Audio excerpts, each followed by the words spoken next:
Dear viewers, আসসালামু আলাইকুম। তো আশা করি সকলে ভালো এবং কি সুস্থ আছেন। তো বরাবরের মতো আপনাদের মাঝে আবারও একটি নতুন ভিডিও নিয়ে হাজির হলাম। তো আপনারা ভিডিওর স্ক্রিনে যে মাছগুলো লক্ষ্য করতে পারছেন, এগুলো গিয়ে অরিজিনাল ভিয়েতনামি শোল মাছের পোনা।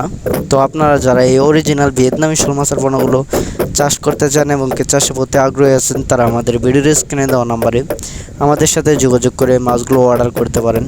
আমরা সারা বাংলাদেশে হোম ডেলিভারির মাধ্যমে মাছগুলো পৌঁছিয়ে দিয়ে থেকে এবং আপনারা চাইলে আমাদের লোকেশন মতো এসে ভালো উন্নত মানের মাছগুলো যাচাই বাছাই করে সংগ্রহ করতে পারবেন।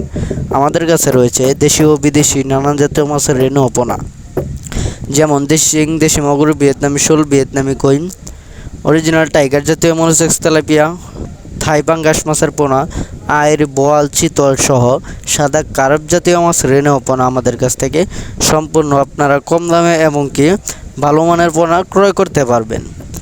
তো আজকে আমরা বিস্তারিত আলোচনা করব এই ভিডিওতে। তো আপনারা এই মাছগুলোকে কিভাবে চাষ করবেন এবং কিভাবে খাবার প্রয়োগ করবেন। এই মাছের বাজার মূল্য কিন্তু রয়েছে বেশ, তাই এই মাছ চাষ করে অনেক চাষি ভাইরাই ভালো একটা মুনাফা আয় করতে পেরেছেন এবং অনেক চাষি ভাইয়েরা এই মাছ চাষ করতে আগ্রহী আছেন। তো তাদের জন্য আজকে এই ভিডিওতে আলোচনা হবে কিভাবে পুকুর প্রস্তুত করবেন।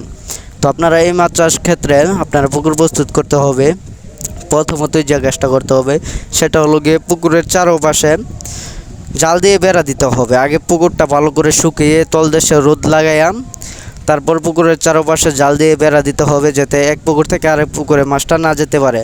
তো তারপর হলো গিয়ে পুকুরের কাদামাটি, যদি কাদামাটি বেশি হয়ে থাকে তাহলেও দেখা গেল ওর ফলে গ্যাস হয়ে মাছগুলো মারা যেতে পারে। তাই যদি বেশি হয়ে থাকে তাহলে কিছু কাদামাটি কমিয়ে নিতে হবে। তারপর রয়েছে যেরকম টিএসপি সার, মাটি সার, উস্তাদ, সমিথন, আরও বিভিন্ন ধরনের মেডিসিন রয়েছে যা আপনারা পুকুরে ব্যবহার করতে পারবেন। পুকুরে ব্যবহার করে এবং ভালো করে পুকুরটা প্রস্তুত করে আপনারা এই মাছগুলো পুকুরেতে ছাড়তে পারবেন।